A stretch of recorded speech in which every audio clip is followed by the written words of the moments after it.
Dans cette capsule de cours, on va s'intéresser aux lois de Newton, et on va voir une nouvelle grandeur en mécanique qui s'appelle la quantité de mouvement, qui est représentée par des vecteurs. Ces lois de Newton sont au nombre de 3. La première, vous la connaissez, on appelle ça le principe d'inertie. Avant Newton, Galilée et René Descartes avaient déjà imaginé et développé ce principe d'inertie. Newton, par contre, invente une deuxième loi qui s'appelle le principe fondamental de la mécanique et qui met en relation l'étude de la cinématique, l'étude du mouvement, et l'étude de la dynamique, l'étude des forces, l'étude des actions mécaniques. Et il nous donne aussi une troisième loi qui s'appelle la loi d'action et de réaction, qu'on appelle aussi la loi des interactions. Vous connaissez bien sûr le principe d'inertie, vous en souvenez, un objet tend spontanément à conserver sa vitesse, sauf si une contrainte extérieure, sauf si une force s'y oppose. Sans contrainte extérieure, il tend à se déplacer de façon rectiligne et uniforme. Attention, c'est son centre de gravité qui tend à se déplacer de façon rectiligne et uniforme. On peut dire ça d'une façon différente, quand un objet n'est soumis à aucune action mécanique, à aucune force, c'est quand même rarissime dans notre univers, ou quand un objet est soumis à un ensemble d'actions mécaniques qui se compensent, alors la somme des vecteurs force est égale au vecteur nul, on peut dire aussi la résultante des forces est égale au vecteur nul, alors son centre de gravité est un mouvement rectiligne uniforme. Un cas particulier de ce principe d'inertie, c'est la situation où le centre de gravité est immobile, par exemple lorsqu'on a un équilibre. Dans le cas du principe d'inertie, le vecteur accélération est égal au vecteur nul. Attention, ça paraît simple, c'est pas aussi naturel qu'on pourrait le penser. Lorsque par exemple vous êtes sur un vélo et que vous êtes en ligne droite à vitesse constante, vous êtes dans le cadre du principe d'inertie. Pourtant, vous avez un petit peu de mal à comprendre et à admettre que la somme des forces qui s'exercent sur le vélo est égale au vecteur nul, parce que vous-même êtes en train de faire un effort constant. Et donc le ressenti, c'est que pour avoir une vitesse constante, il faut qu'on produise un effort constant, donc il y a une force qui entraîne le vélo. C'est faux. La vitesse est constante et la force que vous exercez sert simplement à contraindre, à s'opposer aux forces de frottement qui s'exercent sur le vélo. Mais la somme qui s'exerce sur le vélo est globalement nulle. La troisième loi, le principe des interactions, action-réaction ou action réciproque, nous dit que lorsqu'on a deux objets qui sont en interaction. Alors, deux objets en interaction, c'est quoi? Il y a 4 possibilités, soit un objet A qui déforme un objet B, ou un objet A qui participe à l'équilibre de l'objet B, ou l'objet A modifie le mouvement de l'objet B, ou encore l'objet A met en mouvement l'objet B. C'est les 4 situations dans lesquelles on peut dire à coup sûr qu'il y a interaction. Eh bien, quand deux objets sont en interaction, l'action exercée par A sur B et l'action exercée par B sur A sont réciproques. Ça se traduit par deux vecteurs force qui ont même direction, même sens, qui ont même direction, même norme, mais sens opposé. Et il y a deux situations d'interaction, l'attraction et la répulsion. Attraction qui tend à se faire rapprocher les deux objets, répulsion qui tend à les repousser. Là aussi ça paraît simple, c'est pas aussi naturel que ça. Imaginons deux personnages qui sont en opposition. Un personnage très costaud, un personnage beaucoup moins costaud. Évidemment, le personnage costaud va repousser le personnage qui est plus faible. Et dans notre représentation des choses, ça se traduit comme ça. Le personnage qui est plus costaud va pousser plus fortement sur le plus faible que l'inverse. C'est faux. Newton nous dit, est-ce qu'il y a interaction? Oui, il y a interaction puisqu'il y a une déformation au niveau de la paume de la main, puis il y en a un qui va mettre l'autre en mouvement. Donc il y a interaction, évidemment. Eh bien, Newton dit, dans ce cas, votre représentation elle est fausse. Voilà ce qui se passe. On a deux forces qui sont réciproques. Alors comment est-ce qu'on peut comprendre que le plus fort repousse le plus faible? Tout simplement parce qu'il y a d'autres interactions qui sont en jeu. C'est les interactions entre le personnage et le sol. En fait, le personnage le plus costaud pousse plus fortement sur le sol que le personnage qui est moins fort. Et pour l'ensemble des deux, eh bien les forces exercées vers la droite sont supérieures aux forces exercées par le sol vers la gauche. Et c'est pour ça qu'ils se mettent en mouvement, qu'ils se déplacent. Alors la deuxième loi, c'est le principe fondamental de la mécanique. C'est ce qui va nous permettre de faire plein d'exercices par la suite. s'intéresse aux forces qui s'exercent sur l'objet. Eh bien, lorsqu'on a plusieurs forces qui s'exercent sur un objet, on va pouvoir construire le vecteur résultant des forces en faisant la somme de ces vecteurs forces. Et Newton nous dit, eh bien, le vecteur accélération, il a même sens et même direction que le vecteur sigma df. Et je peux même calculer la valeur de l'accélération, parce que le produit de la masse par le vecteur accélération est égal à la somme des forces qui s'appliquent sur le système. Plusieurs conséquences. Première conséquence, qui nous paraît assez évidente.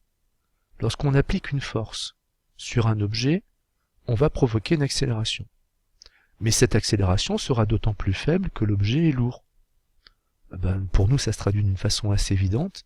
Il est plus difficile de mettre en mouvement un objet qui est lourd qu'un objet qui est léger. Puis il y a une deuxième conséquence du point de vue des unités. Ici, on a des kilogrammes. Ici, on a des mètres secondes carrés, l'unité d'accélération. Ici, on a des newtons. Eh bien, si on regarde ce qui est écrit ici, lorsque je prends des kilogrammes par des mètres secondes moins 2, j'obtiens des newtons. Autrement dit encore, lorsque je prends des newtons que divise des kilogrammes, c'est équivalent à des mètres secondes moins 2. Ça, c'est curieux. Parce que les mètres secondes moins 2, c'est l'unité de l'accélération. Des newtons par kilogramme, c'est l'unité dans laquelle on exprime l'intensité du champ de pesanteur. Eh bien, le champ de pesanteur serait-il une accélération? Oui, c'est ce que nous dira Einstein un peu plus tard. Alors ça aussi, ça nous semble naturel et évident que plus un objet est lourd, plus c'est difficile de le mettre en mouvement. Mais ça nous semble naturel, mais pas pour les bonnes raisons. En fait, il nous semble évident que pousser une voiture, c'est plus facile que de pousser un bus, mais en réalité, c'est pas dû à leur masse strictement, mais c'est dû aux forces de frottement. Les forces de frottement sont beaucoup plus importantes pour pousser un bus que pour une voiture. Et donc, le fait que la masse s'oppose à l'accélération, c'est pas quelque chose qui nous est aussi naturel, aussi sensible que ça. Je vous propose maintenant de faire quelques exercices d'application sur les lois de Newton, notamment sur la deuxième loi de Newton. Il y a une méthode générale qu'il faut essayer de suivre. La première chose à faire quand vous prenez votre énoncé, c'est de regarder si on a une indication sur le repère. Est-ce qu'on a un repère? Est-ce qu'on a une origine des axes? Sinon, il faut en créer un tout de suite. Ayant créé ce repère, je vous conseille d'écrire tout de suite aussi les informations qu'on trouve dans l'énoncé qui permettent de déduire les coordonnées du vecteur position initiale et les coordonnées du vecteur vitesse initiale. Ensuite, on se pose la question des forces des actions qui s'exercent sur le mobile. On peut les représenter par des vecteurs, et on essaie de représenter le vecteur somme des forces, le vecteur résultant des forces. Une fois qu'on l'a représenté, on essaie d'écrire ses coordonnées dans le repère. Enfin, on invoque la deuxième loi de Newton qui nous dit que le produit de la masse par le vecteur accélération est égal à la somme des forces, pour écrire les coordonnées du vecteur accélération, qui est donc égal à la somme des forces sur la masse. Et maintenant, on va déduire des coordonnées du vecteur accélération les coordonnées du vecteur vitesse. On va chercher les primitives des coordonnées du vecteur accélération. Alors chercher les primitives, c'est l'opération inverse de dériver. Et donc on va chercher les primitives par rapport au temps. Et de la même façon, on va chercher les primitives par rapport au temps des coordonnées des vecteurs vitesse, pour essayer de trouver les coordonnées du vecteur position. Premier exemple, l'accélération d'une voiture. À la date t égale 0, le conducteur d'une voiture qui a une masse de 1000 kg et qui est initialement à l'arrêt embraye et accélère. On considère que l'action exercée par le moteur se traduit par une force constante dirigée vers l'avant d'intensité 1500 N. Quelles sont les caractéristiques du vecteur accélération et quelles sont les équations horaires? Alors, comment traiter ça? Est-ce qu'on a un repère? Oui. On a un axe, avec une position initiale qui correspond à la position initiale de la voiture. Donc on peut écrire les vecteurs position initiale et les vecteurs vitesse initiale. Leurs coordonnées dans ce repère, c'est 0 et 0. Quelles sont les forces qui s'appliquent sur la voiture? Évidemment, il y a son poids. Mais on ne peut pas se satisfaire de ce poids parce que sinon la voiture s'enfoncerait dans le bitume. Il existe donc une autre force qui va s'opposer au poids, qui va compenser le poids, qui s'appelle la réaction normale du support, la réaction normale de la route. Et ces deux forces se compensent. Leur somme est égale au vecteur nul. Et puis enfin, il y a la force F1, plus ou moins directement produite par le moteur, dirigée vers l'avant. Et la somme résultante des forces, c'est la réaction normale, plus le poids, plus F1. Mais comme la réaction normale et le poids se compensent, il ne reste plus que F1. Autrement dit, la somme des vecteurs force, c'est F1, et ses coordonnées, c'est les coordonnées de F1. Les coordonnées de F1 dans ce repère, c'est F1, autrement dit, 1500. L'accélération, c'est la somme des forces que divise la masse, puisque Newton nous dit que le produit de la masse par le vecteur accélération est égal à la somme des vecteurs force. Donc ces coordonnées, c'est F1 sur m, 1500 sur 1000 kg, 1,5. Autrement dit, la norme du vecteur accélération vaut 1,5 mètres seconde moins 2. Le vecteur vitesse a pour coordonnée 1,5t. 1,5t, c'est une primitive de cette fonction 1,5. Cette fonction constante 1,5 a pour primitive 1,5t. En fait, c'est une infinité de primitives. 1,5t plus une constante, quelconque. Sauf que, ici, j'ai pas besoin d'ajouter une constante, puisqu'à la date t égale 0, la vitesse est nulle. Et là, ça marche. Quand t est égal à 0, j'obtiens bien 0, donc j'ai pas besoin d'ajouter une constante. De la même façon, on va chercher les coordonnées du vecteur position de la forme 0,75 fois t au carré. Puisque lorsque je dérive, ça fait 2 fois 0,75 fois t, je retombe sur 1,5 fois t. Là aussi, il faut se poser la question d'une constante. Est-ce qu'il y en a une ou pas? Il pourrait y en avoir une. Est-ce qu'ici c'est nécessaire? Non, parce qu'à la date t égale 0, j'obtiens 0, et c'est bien 0 que j'ai pour les coordonnées du vecteur position initiale. Un deuxième exemple. Cette fois-ci, c'est un ballon qui gonfle à l'hélium, on l'a lâché sans vitesse initiale, on pourra considérer qu'il n'est soumis qu'à deux forces, son poids. P est égal à mg avec une masse de 0,05 kg, et la poussée d'Archimède, qui s'écrit, qui est égale au volume du ballon, que multiplie la masse volumique de l'air, que multiplie G, intensité du champ de pesanteur, et qui vaut 0,7 N. Même question, les caractéristiques du vecteur accélération, les équations horaires du mouvement. Vous pouvez mettre cette vidéo en pause pour essayer de répondre aux questions qui sont posées. Est-ce qu'on a un repère? Oui, on a un repère et on a la position initiale du ballon qui correspond à l'origine. Donc on va pouvoir s'intéresser aux coordonnées du vecteur position initiale et vitesse initiale, 0, 0, puisqu'on part sans vitesse initiale. Du point de vue des forces, évidemment on a le poids qui s'applique sur ce ballon. Évidemment on a la poussée d'Archimède, qui s'applique aussi sur le ballon et qui est dirigé vers le haut, alors que le poids est sur la verticale dirigé vers le bas. La somme des forces qui s'applique sur ce ballon, c'est donc la poussée d'Archimède plus le poids. On peut construire ce vecteur. Vecteur A plus vecteur P. Ça donne un vecteur qui se trouve ici, et ce vecteur, c'est le vecteur somme des forces. Eh bien, quelles sont ces coordonnées à ce vecteur somme des forces? C'est A, la norme de A, moins ici, la norme de P. Alors A, c'est donné, 0,7 N. P n'est pas donné, mais P est égal à mg, la masse fois l'intensité du champ de pesanteur. La masse, elle vaut 0,5 kg, G, ça vaut 10 N par kg, donc ça fait 0,5 N.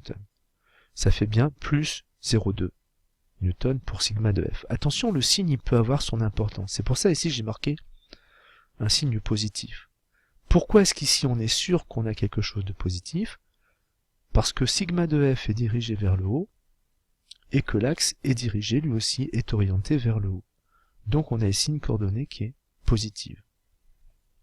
L'accélération, eh bien il faut prendre sigma de f et diviser par m, on obtient 4.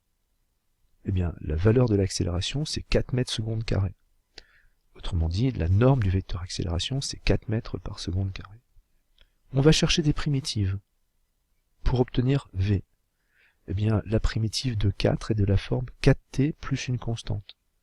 Mais comme ici on a 0 pour V0, on n'a pas besoin de préciser quoi que ce soit, puisque lorsque t vaut 0, je retrouve bien ici 0 pour V. De la même façon, je vais chercher les primitives pour OM, qui sont de la forme 2t au carré. Effectivement, quand je dérive 2t au carré, ça fait bien 4t. 2t carré plus une constante, mais comme OM0 sa coordonnée vaut 0, c'est pas la peine de chercher quoi que ce soit, ici, de rajouter une constante.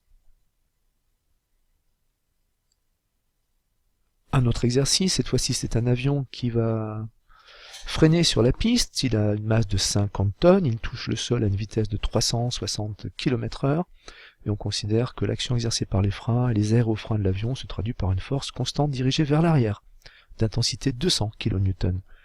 Quelles sont les caractéristiques du vecteur accélération et quelles sont les équations horaires de son mouvement? Est-ce qu'on est repéré? Oui. Ça, c'est la position initiale de l'avion quand il touche le sol. On peut donc s'intéresser aux coordonnées du vecteur position initiale, 0, et du vecteur vitesse initiale, 100. Ah, ici c'est pas 0, pourquoi est-ce que c'est 100? Tout simplement parce que l'avion il a une vitesse initiale de 360 km/h. Et que pour convertir les km/h en mètres par seconde, il faut diviser par 3,6. Donc on obtient une vitesse initiale de 100 mètres par seconde. Quelles sont les forces qui s'appliquent sur cet avion? Évidemment, il a un poids. Évidemment, il a une réaction normale exercée par la piste. Et il y a une force F1. Bien sûr, ces deux forces se compensent. Et il a une force F1 qui, cette fois-ci, s'oppose à son déplacement, puisqu'il se dirige plutôt vers la droite. Mais ici, on va représenter le vecteur F1 qui s'oppose à son déplacement. La somme des forces se réduit ici aussi à F1, puisque la réaction normale et le poids se compensent. Les coordonnées. Attention ici, il y a une grosse différence avec ce qu'on a vu tout à l'heure, c'est que si c'est là le sens dans lequel on se dirige, donc le sens dans lequel j'ai orienté l'axe des X, la force F1 est dans le sens opposé. Donc la coordonnée ici c'est moins F1. Le vecteur accélération, c'est donc moins F1 sur M, pour sa coordonnée. Alors, F1, on nous dit c'est 200 kN, donc 200 000 Newtons. M, c'est 50 tonnes, donc 50 000 kg, et on trouve 4. Attention, on trouve moins 4, ne pas perdre le signe moins en route. Pourquoi moins 4? Parce que l'accélération va être dirigée dans le sens opposé à X. La norme, par contre, du vecteur accélération vaut bien 4 mètres secondes carré. Le vecteur vitesse est de la forme, enfin ses coordonnées sont de la forme moins 4t plus 100. Alors pourquoi moins 4t plus 100? Eh bien, le moins 4t permet de retrouver le moins 4 qui est ici lorsqu'on dérive. Et le 100 permet de retrouver le 100 qu'on a ici. Pourquoi? Parce que lorsque t vaut 0, il faut que Vx soit égal à 100. Et bien pour qu'il soit égal à 100, il faut bien ici que je rajoute une constante. Et puis enfin, les coordonnées du vecteur position sont de la forme moins 2t carré plus 100t. Alors pourquoi moins 2t carré pour retrouver le moins 4t, et pourquoi plus 100t pour retrouver le 100? Plus une constante. Mais j'ai pas besoin de mettre une constante, puisque à la date t égale 0, x vaut 0. Et donc ici, c'est pas nécessaire parce que quand t vaut 0, j'obtiens 0 et j'ai pas de constante, donc à ajouter. Alors maintenant, une situation qu'on va retrouver dans de nombreux exercices, c'est la situation de la chute libre. En chute libre, seul le poids s'applique. Or le poids, c'est le produit de la masse par le vecteur intensité du champ de pesanteur. Alors si j'applique la deuxième loi de Newton, le produit de la masse par le vecteur accélération est égal à la somme des forces, devient le produit de la masse par le vecteur accélération est égal au poids, et donc égal à m fois g. Et il n'y a pas d'autre force puisque on est en chute libre. Conclusion, le vecteur accélération et le vecteur g se confondent. Dans un champ de pesanteur uniforme, l'accélération est un vecteur constant et on a un mouvement uniformément varié selon l'axe vertical dirigé vers le bas. Alors ça veut dire que puisqu'on a l'accélération vers le bas, il n'y a pas d'accélération sur l'horizontale. Et la vitesse sur l'horizontale sera une vitesse qui sera constante. En chute libre, tous les objets subissent la même accélération, quelle que soit leur masse. Pourquoi? Parce que lorsqu'on est en chute libre, on voit bien que la masse a disparu, notre accélération elle vaut g, point. Par exemple, eh bien, au cours d'une mission Apollo, Galilée l'avait déjà prévu, si on laisse tomber un marteau et une plume, en absence d'air, eh bien ils vont tomber strictement de la même façon. Pour Galilée, c'est l'air qui ralentit la plume, et c'est montré par la mission Apollo, je vais vous montrer la vidéo. Donc dans cette vidéo, qui n'est pas d'une qualité excellente, on voit les astronautes qui tiennent d'un côté un marteau et de l'autre côté une plume, ils sont à la surface de la Lune, donc ils sont plus du tout exposés à l'air, donc ils sont dans le vide, et effectivement lorsqu'on lâche le marteau et la plume, ces deux objets vont tomber de façon complètement simultanée, et donc Galilée avait raison. Alors imaginons une situation de chute libre sans vitesse initiale, on laisse tomber l'objet sans lui donner de vitesse, le mouvement est uniformément accéléré vers le bas, on a ici un axe qui est dirigé vers le bas, la position initiale de l'objet, ce qui nous permet de retrouver les coordonnées du vecteur position initiale, du vecteur vitesse initiale. On est en chute libre, donc l'accélération elle vaut g. Les coordonnées du vecteur vitesse vy sont de la forme gt plus constante. Ici la constante elle vaut rien, puisque à la date t égale 0 on a 0. Et les coordonnées du vecteur position sont de la forme 1/2 de gt carré plus une constante. Et pareil, ici la constante vaut rien, puisque les coordonnées initiales c'est 0. Donc voilà les coordonnées du mouvement d'une bille qui tombe en chute libre. Alors si on donne une vitesse initiale verticale, on a toujours un mouvement accéléré vers le bas. Alors imaginons qu'on donne une vitesse verticale vers le haut ou vers le bas. Attention aux coordonnées du vecteur vitesse initiale. Si elle est positive, ça veut dire que la vitesse initiale est dans le sens de l'axe. Si c'est négatif, la vitesse verticale est dans le sens opposé à l'axe. Ici, comme j'ai un repère qui est vertical vers le bas, c'est positif quand la vitesse initiale est vers le bas, c'est négatif lorsque la vitesse verticale est vers le haut.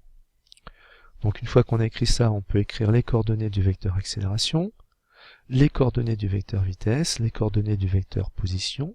Ce qui change par rapport à tout à l'heure, c'est que lorsqu'on écrit les coordonnées du vecteur vitesse, elles sont toujours de la forme gt, plus ou moins v0y qu'on a au départ. Donc cette fois-ci, il y a une constante. Ce qui complique forcément aussi un petit peu l'écriture de y. Cette fois-ci, on a une vitesse initiale oblique. Alors il n'est pas lancé vers le haut, il est lancé vers le bas. Attention, il y a une petite modification, c'est qu'on a changé la direction de l'axe. Cette fois-ci, il est dirigé vers le haut. Alpha, c'est l'angle de tir. Eh bien, les coordonnées du vecteur initial, on peut les écrire en fonction de alpha très facilement. Ici, c'est l'abscisse de ce vecteur V0. Eh bien, cette abscisse, c'est V0 cos alpha. Ici, c'est l'ordonnée de ce vecteur vitesse initiale. Eh bien, son abscisse, c'est V0 sinus alpha. Alors, attention, V0 sinus alpha, sauf que ici, c'est dirigé vers le bas, alors que l'axe est orienté vers le haut. Donc, il y a une erreur dans ma vidéo. Là, il manque un signe négatif. Alors une fois qu'on a fait ce travail-là, on va s'intéresser aux coordonnées des vecteurs position et vitesse. Cette fois-ci, on doit se repérer sur deux axes, l'axe des x, l'axe des y. La position initiale, c'est l'origine, donc x0 et y0 sont nuls. Ensuite, on s'intéresse aux coordonnées du vecteur vitesse initiale. Vx0, on l'a dit, c'est v0 cos alpha, et vy0, c'est moins v0 cos alpha, qui se trouve ici. L'accélération. L'accélération a pour coordonnées les coordonnées du vecteur champ de pesanteur, qui est dirigé donc verticalement vers le bas, autrement dit ax est égal à 0, ay est égal à moins g. Ensuite, on va chercher les primitives, qui nous permettent de déterminer ax et moins g. Alors Vx, c'est une constante. C'est une constante puisque sa dérivée, c'est 0. Quelle est cette constante? C'est une constante, c'est aussi la valeur qu'on a à la date 0. Et dans la date 0, c'est cette valeur-là qu'on a. Donc cette constante, elle vaut V0 cosinus alpha. Ici, ay est égal à moins g. Donc sa primitive est de la forme moins gt plus une constante. Parce que moins gt donne effectivement moins g, mais à la date 0, vy doit être égal à moins v0 sinus alpha. dont cette constante elle est forcément égale à moins V0 sinus alpha. Enfin, le vecteur position, il a pour coordonnée x qui est égal à V0 cosinus alpha facteur de t, pour retrouver ça une fois dérivé, et moins 1/2 de gt carré moins V0 sinus alpha t, pour retrouver ça. Ici, il n'y a pas de constante, puisque x0 et y0 sont égaux à 0. Des coordonnées du vecteur position, on peut déduire que t est égal à x sur V0 cos alpha. Effectivement, si x est égal à V0 cos alpha fois t, t est égal à x sur V0 cos alpha. Et en remplaçant x par t sur V0 cos alpha, en remplaçant t par x sur V0 cos alpha, on obtient dans la deuxième équation, on remplace t par x sur V0 cos alpha, on obtient ça, moins 1/2 de g sur V0 carré cos carré alpha, que multiplie x carré, plus V0 sinus alpha sur V0 cos alpha que multiplie x. Qu'on peut simplifier un petit peu, parce que V0 sur V0 ça fait 1, et sinus alpha sur cos alpha ça fait tangente alpha. Donc on obtient quelque chose de la forme y est égal à 1/2 de g, que divise V0 carré cos carré alpha que multiplie x carré, plus tangente alpha fois x. Et bien cette équation est appelée l'équation cartésienne de la trajectoire. C'est l'équation y en fonction de x. Et bien cette équation est l'équation d'une parabole, systématiquement. On peut aussi s'intéresser au mouvement d'une particule chargée dans un champ électrique. Rappel de première, le champ électrique est toujours dirigé de la borne positive vers la borne négative. La force électrique appliquée sur une charge Q, c'est le produit de cette charge par le vecteur champ. Ici, comme on a une charge positive, Q est positive, donc la force électrique est de même sens que le vecteur champ. Vecteur champ du plus vers le moins, force électrique du plus vers le moins. L'application de la seconde loi de Newton nous dit que, puisque MA est égal à sigma de F, que sigma de F est égal à FE qui est égal à QE, alors l'accélération, c'est Q fois le vecteur champ que divise la masse. Cette accélération a même sens que le vecteur champ, puisque la charge, elle est positive. Donc la particule positive est accélérée vers la borne négative, ça nous semble tout à fait normal. Inversement, lorsqu'on a une charge négative, puisque la force électrique est égale au produit de Q fois E, puisque U est négatif, ça signifie que la force électrique a un sens opposé à E.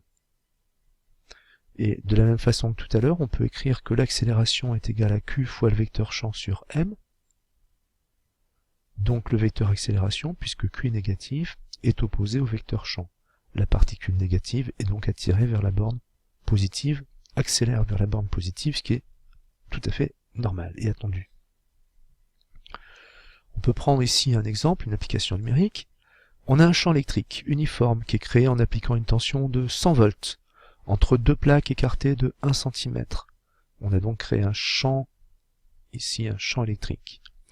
Un électron dont on connaît la charge et dont on connaît la masse est introduit par la plaque négative, ici sans vitesse initiale. Quelle sera sa vitesse lorsqu'il va atteindre la plaque positive? Alors qu'est-ce qu'on peut faire? On peut tracer déjà un axe, il n'est pas déjà tracé, et sur cet axe, on va s'intéresser au vecteur position initiale, au vecteur vitesse initiale.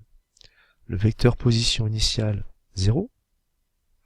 Le vecteur vitesse initiale, 0. On part sans vitesse initiale. L'accélération. L'accélération, elle sera égale à quoi? On l'a montré précédemment. C'est la charge que multiplie E que divise M. Alors, ici, quel signe? C'est un signe qui est positif, parce que l'accélération se traduit par un déplacement, une accélération vers la plaque positive, donc selon l'axe des X. Alors ici, la charge, c'est E, et pas moins E, attention, il ne faudra pas mettre moins E, parce que sinon ça veut dire que l'accélération se fait dans l'autre sens, que multiplie E, l'intensité du champ, que divise M. Alors E, rappel de notre classe de première, je pense que ce serait donné dans l'énoncé, c'est égal à la tension sur la distance. Autrement dit, c'est égal à 100 sur 1 cm, 10 puissance 4 volts par mètre. Alors on va donc pouvoir trouver les valeurs coordonnées de l'accélération. Connaissant les coordonnées de l'accélération, on peut faire l'application numérique. On trouve quelque chose comme 1,8 10 puissance 15 mètres seconde moins 2. Alors, on peut voir qu'on a une accélération qui est incroyablement élevée par rapport aux accélérations qu'on peut avoir dans notre monde quotidien. On va chercher les coordonnées du vecteur Vx en cherchant les primitives. On va chercher les coordonnées du vecteur position en cherchant les primitives. Donc voilà les coordonnées de ces vecteurs. Et enfin, on va essayer de répondre à la question. Pour connaître la vitesse de l'électron quand il va arriver sur la plaque chargée positivement, il suffit de connaître la date à laquelle il va toucher cette plaque. Sachant qu'à la date t0, l'électron il est produit par la plaque négative. Qu'est-ce qui va donc se passer à la date t'? Eh bien, à la date t', notre électron il se sera déplacé de cette distance-là. Donc la valeur de x à la date t', elle vaut tout simplement d. Donc à la date t', x vaut d. Donc t' au carré, qui est ici, il vaut donc 9 10 puissance 14, donc lorsque x est égal à d, j'ai d qui est égal à 9 10 puissance 14 facteur de t' carré, donc t' est égal à 10 puissance moins 2 sur 9 10 puissance 14, ce qui fait 3,3 10 puissance moins 9 secondes. Donc il faut que 3 nanosecondes à cet électron pour atteindre la plaque positive. Une fois que j'ai t', qu'est-ce qu'il suffit de faire maintenant? Eh bien de remplacer t par t' dans l'expression de Vx. Et j'obtiens 5,9 10 puissance 6 mètres par seconde.